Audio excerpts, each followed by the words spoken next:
ગઈકાલે મનસેના વડા રાજ ઠાકરેજી જે સરદાર સાહેબનું ને મોરારજી દેસાઈનું જે અપમાન કર્યું છે, ખૂબ જ વાહિયાત વાતો કરી છે. આ ભાષા કે આ વિવાદને ક્યારેય સાંખી લેવામાં નહીં આવે.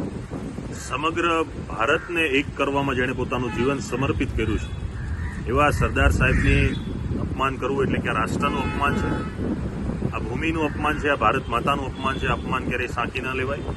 એક ગુજરાતના નાગરિક તરીકે નહીં પણ ભારતના નાગરિક તરીકે મારી વિનંતી છે કે આ નિવેદન બદલ દિલગીરી થઈને તત્કાલ ધોરણે એની માફી માંગવી જોઈએ.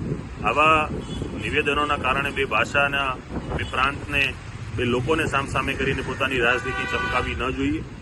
જે પણ ભાષાનો મુદ્દો છે એ ભાષાના સ્થાને હોઈ શકે છે, પરંતુ એ મુદ્દાને છોડીને તમે જ્યારે ગુજરાતના વ્યક્તિને, સરદાર સાહેબને, મોરારજી દેસાઈને ટાર્ગેટ કરી રહ્યા છો, બિલકુલ સાંખી લેવામાં નહીં આવે. આની માફી માંગી અને આ મુદ્દાને અહીંયા પૂર્ણ કરવો જોઈએ.